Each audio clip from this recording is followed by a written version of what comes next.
Palm Beach has a golden thumb, but in yesterday's Torah portion we read about the golden calf. And in this week's Torah portion we read about the construction of the Mishkan, where the Jewish people gave their gold and silver willingly to build an edifice, a home, a sanctuary for God. And our rabbis say that that was part of the atonement for the Jewish people, that instead of using their gold to build a golden calf to worship, they built a home, a dwelling place for Almighty God. However, when God forgave the Jewish people for the sin of the golden calf, in yesterday's Torah portion, God says, "Aviyom pakadati ufakadati aleim chatasam," which means, on the day that I account for the sins of the Jewish people, I will also account for the sin of the golden calf, which Rashi interprets to mean that whenever the Jewish people sin, a little bit of the punishment of the sin of the golden calf will be accounted for in every sin in every generation, which means that the Jewish people will forever pay the price for the golden calf. And the question is, God is a forgiving God, a loving God. 3 times a day we ask God for forgiveness, and He grants us in our Shemona Esrei compassionate forgiveness. On Yom Kippur each year, God grants us for forgiveness. And part of forgiveness is that we let go of the sin and not hold on to it and litigate the sin over and over again. Yet when it comes to the golden calf, God says, whenever the Jewish people sin, I will remember the sin of the golden calf. Why does God hold on to the sin of the golden calf? You know, Michael Jordan, greatest basketball star ever, once said that I missed over 9,000 shots. I lost over 300 games.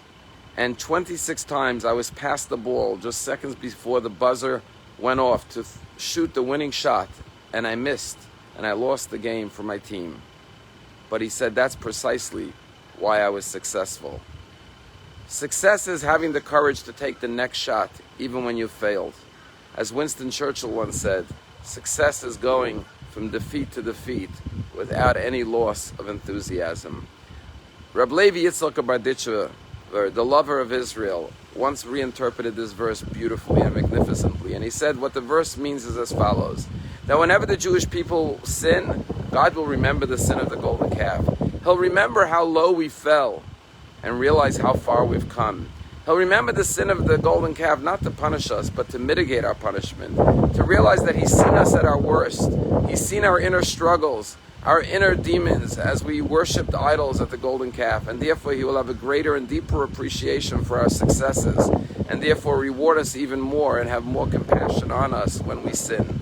God appreciates the tabernacle, the sanctuary, the gold and the silver donated for it even more in light of what He witnessed, how the Jewish people contributed to the golden calf.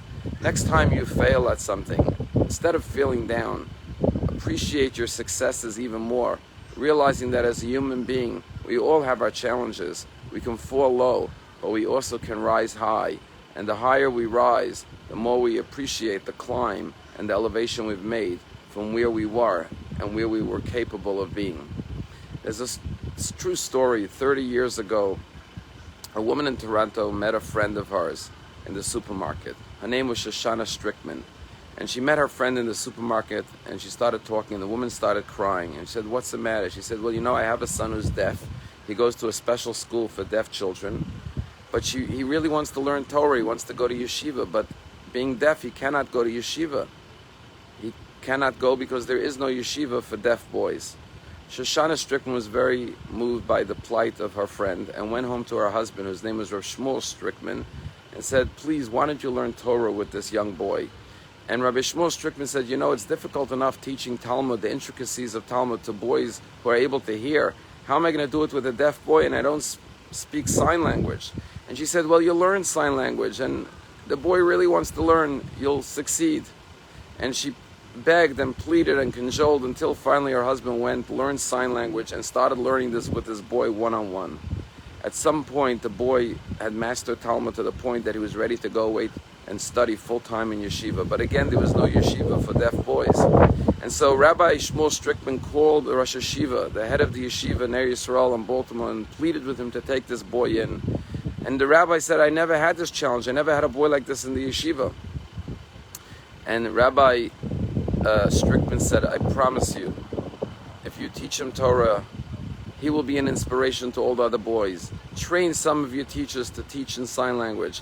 Take him on. He'll never be a great rabbi or a great teacher, but he will be a great student and an inspiration for all the other students. The rabbi at Ner Yisrael agreed and took in little Yossi as a young student in his yeshiva. Yossi Kakon realized his dream and went to learn in yeshiva.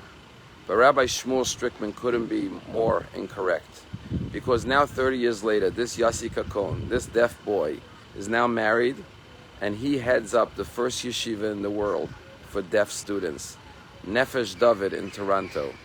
And we have a member of our shul, Alan Steinberg, who told me he went to a fundraiser dinner for this yeshiva, and when the Rabbi Yossi Kakon, gets up to speak, his Rebbitzin gets up alongside of him because she is not deaf, and he speaks in sign language to the audience, and she speaks those words and interprets it to the people in attendance. And indeed, during this past year, during the coronavirus, when so many of us were studying and working on Zoom, Rabbi Yossi Kakon taught all of his students on Zoom through modern technology via sign language.